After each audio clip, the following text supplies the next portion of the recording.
صبر کریں، حوصلہ کریں. میرے نبی پاک علیہ السلام نے فرمایا بغض نہ رکھ کے حوصلہ کریں. مرد کو حکم ہے حوصلہ کریں، دلیری پیدا کریں.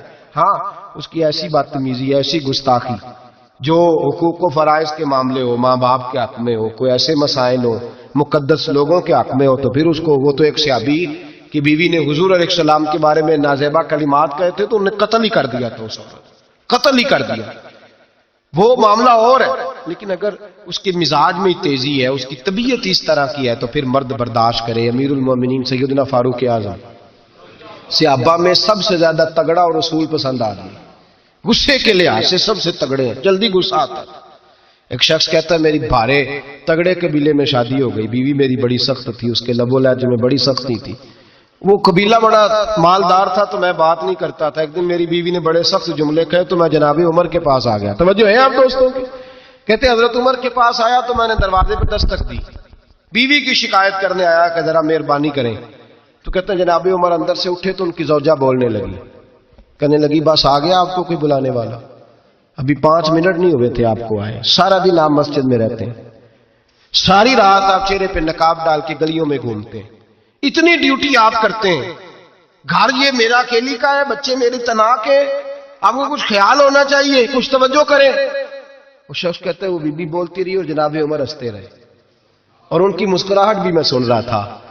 جب آپ بہت زیادہ مسکرائے نا تو وہ بھی مسکرانے لگی، زوجہ بھی مسکرانے لگی اور کہنے لگی اب کیا کہتے ہو؟ تو جناب عمر کہنے لگے کیا یہ رہا ہوں کہ اگر تیری بات ختم ہو گئی ہے تو میں جاؤں، اور اگر ہے تو میں کھڑا ہوتا ہوں، سنا لے کوئی اور بھی ہے تو. یہ بات کہہ کے باہر آئے نا جناب سیدنا عمر فاروق، تو وہ شخص کھڑا تھا. آپ نے فرمایا کیسے آئے ہو؟ کہنے لگا حضرت جی میری ایڈی تو نہیں ڈاڈی، میں تو آیا تھا اپنی بات کرنے، تو یہ تو لفظ زیادہ سخت ہے، وہ اتنی سخت نہیں ہے جتنی یہ ہے، تو ذرا قبیلہ سخت ہے تو میں شکایت کرنے آیا تھا. تو یہ تو آپ کا معاملہ بھی اسی طرح کا ہے. جناب عمر کا جو جواب ہے بڑا قیمتی ہے. آپ نے فرمایا میری بیوی میری ہر طرح کی خدمت کرتی. لفظوں کا حسن دیکھیے، ایسے نہیں کہ بیوی کوئی کام بھی نہ کرے اور مفت کی چڑھائی کرے، وہ بھی درست نہیں ہے. فرمایا میری بیوی میری ہر طرح کی خدمت کرتی ہے، میں گھر نہیں ہوتا تو میرے بستر کو پاک رکھتی ہے، کسی کی ضرورت نہیں میرے بستر کو دیکھ بھی جائے. میرے بچوں کو جب میں بستر پہ بلاتا ہوں آتی ہے، میرے بچوں کا خیال رکھتی ہے. میں باہر ہی رہتا ہوں گھر کے، لیکن گھر کی ذمہ داریاں ساری اس نے اپنے کندھوں پہ لے لی ہیں. فرمایا میرے مزاج میں جلال ہے، میں روز اونچا بولتا ہوں تو سنتی ہے، میری بیوی ہے نا، میں اس کا لباس ہوں وہ میرا لباس ہے. کبھی کبھی وہ اونچا بولتی ہے تو میں بھی سن لیتا ہوں، بیوی جو میری ہے میری بیوی ہے نا. ایک جملہ میرے اعلیٰ حضرت کا ہے اور اعلیٰ جملہ ہے، اگر آپ کی سمجھ میں آ گیا تو ٹھیک، ورنہ وضاحت ہو نہیں سکتی، جگہ ایسی ہے کہ وضاحت نہیں ہو سکتی. اعلیٰ حضرت فرماتے ہیں جب میاں بیوی ہوتے ہیں، اس رشتے میں کوئی ان کے پاس وہ کسی کے سامنے نہیں ہوتے. عجیب معاملہ ہے کہ جب جھگڑا کرتے ہیں تو ساری دنیا کو بتاتے ہیں، لڑائی کرتے ہیں تو ساری دنیا کو شامل کر لیتے ہیں. جب تو میاں بیوی تھا تو کوئی شامل نہیں تھا. فرمایا تو اس کا لباس ہے وہ تیرا لباس ہے، تو اپنے جھگڑے میں بھی اب کسی کو شامل ہے. بہت مجبوری بانٹے تو قرآن نے حکم دیا ہے کہ 2 ادھر سے لوگ بلاؤ 2 ادھر سے حکم بلاؤ، وہ بہت مجبوری، لیکن ہر بات ہی شیئر کرنا. اب آخری بات سن لیں اس عنوان پر کہ گھر کیوں ٹوٹتا ہے. ایک تو یہ کہ حوصلہ نہیں کرتے میاں بیوی، اور جو صاحب کہتے ہیں نا میرے اندر کوئی حوصلہ نہیں، وہ پھر اس طرح کریں روزے رکھیں شادی نہ کریں، اس لیے کہ یہاں تو بہرحال کچھ نہ کچھ حوصلے کی گنجائش ہے، رکھنی پڑے گی تب یہ نباہ ہوگا، ورنہ یہ ممکن ہے. بڑے بڑے سیانے بندوں کو یہ کام کرنا پڑتا ہے. حضرت ابو الحسن کی بات میں اکثر سنایا کرتا ہوں، بڑی دور سے مرید ملنے آیا تھا، بڑی دور سے، دروازے پہ دستک دی. وہ کہتا ہے میں سینکڑوں میل کا سفر طے کر کے آیا دروازہ. اور یہ بات اتنی خوبصورت ہے، مجھے اس واقعے سے اتنی دلچسپی ہے کہ 2 سال پہلے ایک رمضان کا ایک درس تھا، تو ایک صاحب کہتے ہیں میں آپ وہ بات بیان کر رہے تھے تو میں سٹام لینے آیا تھا گکھڑ سے بیوی کو طلاق دینے کا. آپ بات کر رہے تھے تو میں نے یہ بات سنی تو بس میں نے سمجھا میری بات کر رہے ہیں. سارے مجھے کہتے تھے مان جا، میرا ساس سسر بھی منت کرتے تھے، میں نہیں مانتا تھا. آپ کی بات سن کے میں راضی ہو گیا اور میں اس کو لے آیا. حضرت ابو الحسن کہتے ہیں بیوی ذرا مزاج کی سخت تھی، کردار کی بڑی عمدہ، پر لفظوں کی ترش تھی، تلخ جملے بولتی تھی. تو مرید ملنے آیا بڑی دور سے، بستا دروازے پہ دستک دی. کون ہے؟ کہا میں حضرت کا عقیدت مندوں ملنے آیا ہوں. تو اس نے کہا کہ وہ کسی جنگل میں اللہ اللہ کر رہا ہوگا، تو بھی ویلا ہی ہے جس طرح وہ ویلا ہے. فارغ ہے بالکل تو بھی اسی کی طرح کا. کہیں جنگل میں ہوگا وہ ہو کرتا جا, تو بھی بیٹھ جا پاس جا کے, سارے فارغ اسی کے پاس بیٹھے رہتے ہیں. حضرت اور یہ کون ہے؟ محمود غزنوی کے پیر ہے. محمود غزنوی کو کرتا دیا, کہا مشکل پڑ جائے تو میرے کرتے کے وسیلے سے دعا کرنا, اللہ حل کر دے گا. محمود غزنوی کہتا ہے سومناتھ کے مندر نہیں فتح ہوتے تھے, جب میں تھک گیا حملے کر کر کے تو میں نے اپنے پیر کا کرتا سامنے رکھ کے دعا مانگی, فتح ہو گئی. رات کو حضرت ابو الحسن خواب میں ملے, فرمایا تو نے قیمت نہیں ڈالی میرے کرتے کی, بس فتح مانگی. کہا حضور پھر؟ فرمایا میرا کرتا رکھ کے کہنا تھا یا اللہ سارے ہندوؤں کو مسلمان کر دے, اللہ نے مسلمان کر دینا تھا. اتنا بڑا شخص, اور گھر میں آل کیا ہے, دستک دی تو بی بی کہتی ہے کون ہے؟ کہا ملنے آیا تھا. تو بھی فارغ ہے؟ اس نے کہا جی میں تو بڑی دور سے آیا ہوں. کہا وہ جنگل میں ہوگا, کہا ہو کر رہا ہوگا, تو بھی جا اس کے پاس, کرو جو دل میں آتا ہے. تو کہتے ہیں میں نے کہا یہ کچھ بھی نہیں بیچارہ, جس کا گھر ہی حال کوئی نہیں, تو کچھ بھی نہیں ہے, کوئی شے نہیں, چھوڑو. لیکن اب آیا ہوں بڑی دور سے تو ملنا تو پڑے گا. کہتے ہیں میں نے جنگل کی طرف منہ کیا, شام ہو رہی تھی تو حضرت گھوڑے پہ بیٹھے ہوئے, شیر پہ بیٹھے ہوئے, شیر پہ بیٹھے آ رہے. پھر میرے دل میں خیال آیا کہ بیوی رام ہوتی نہیں اور شیر کو لگام ڈالی ہوئی ہے, کیا بس آیا. تو فرماتے ہیں نیچے اترے تو فرمانے لگے کہ ساری عادتیں اچھی ہیں, زبان کی نہیں اچھی, ساری عادتیں. میں نے بتایا نہیں, خود بولے ساری عادتیں اچھی ہیں, زبان کی نہیں اچھی. اور مجھے پتا ہے میں نے نکال دی تو کوئی رکھے گا بھی نہیں, کسی کے ساتھ گزارا نہیں کر سکتی, میرا تو ہو رہا, کوئی نہیں رکھے گا. فرمانے لگے میں اس بد زبان سے حسن سلوک کرتا ہوں, اللہ نے بے زبان مخلوق میری فرما بردار کر دی. یہ جو میں بیٹھا ہوں یہ میری ریاضت کی وجہ سے نہیں, اس بد زبان سے حسن سلوک کرتا ہوں تو یہ بے زبان میری تابعدار ہے. میں نے نکال دی تو گزارا. حوصلہ کرے, دلیری پیدا کرے, اپنے مزاج کے اندر قوت پیدا کرے. جو بات بات پہ پھٹ پڑے اس کا ضرب کمزور ہوتا ہے. بہرحال عام پر آخری بات سنیں, وہ یہ ہے کہ جو خارجی لوگ ہوتے ہیں وہ بڑا مسئلہ پیدا کرتے ہیں. لڑکی کے ماں باپ اور لڑکے کے ماں باپ. میں تو منت کرتا ہوں ماں باپ کی, منت کرتا ہوں خدا را ان کو بسنے دے, مہربانی کرے, ان کو بسنے دے, ان کو وقت گزارنے دے. وہ ناراض ہو گئے, میاں صاحب نے کو برا بھلا کہا, تو اب انسان کا مزاج ہے, وہ جب دکھی ہوتا ہے تو کسی کو دکھ سناتا ہے. تو اس نے بیوی نے فون کر دیا اپنی بہن لاہور والی کو کہ میرا میاں ہے. تو اس نے کہا میں تو پہلے ہی ابا جی نے کیا سی یہ بندے نہیں چنگے, میرا تو میں جیسے کہتی ہوں ویسے ہی کرتا ہے. میری بہن حوصلہ کار, میں تو اس دن بھی آئی تھی تو فلانی عادت مجھے بڑی بری لگی تھی, تو میں تو تیرا گھر ہے. تو اس نے اور بارود بھر دیا, لاہور بیٹھ کے ایسی تیلی پھینکی ہے کہ ساری رات گھر جلتا رہے گا. او خدا را معافی دے دو ان کو معافی دو. تم نے تو دور رہ کہ ان کو غلط گائیڈ کرنا ہے تو انہوں نے کٹھے رہنا ہے. یہی حال لڑکے کے دوست نے اپنے دوست سے کہا یار بھابھی تمہاری بات نہیں سنتی. تو اس نے کہا یار چھوڑ, تو نے کہا شادی کر لی ہے میرے والی, میں گھر جاؤں تو سانس بند ہو جاتے, چاہے پوچھتی بھی نہ ہو سیدھے منہ سے. جھوٹ بولے گا, اس کا گھر تباہ کرے گا, حالات خراب کرے گا, چاہے روز اس کا حال اپنا برا ہوتا ہو. چاہیے کیا؟ میرے نبی کریم علیہ السلام نے فرمایا دو لوگوں کی صلح کرانے کے لیے تجھے غلط بات کہنی پڑتی ہے تو کہہ دے, اللہ تجھے اس پہ بھی اجر عطا فرمائے گا.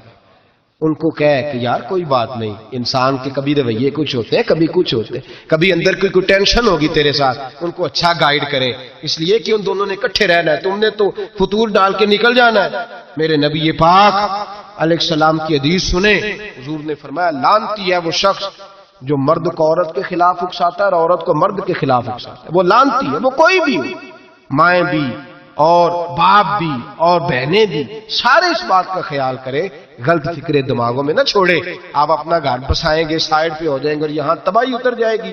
مہربانی کریں, گھر ٹوٹتا تب ہے جب باہر والے فساد برپا کرتے ہیں. میں ایک جملہ اکثر کہا کرتا ہوں, میاں بیوی کا اپنا جھگڑا نہیں ہوتا, جب بھی ہوتا ہے کسی تیسرے کی وجہ سے ہوتا ہے. اور جب گھر ٹوٹ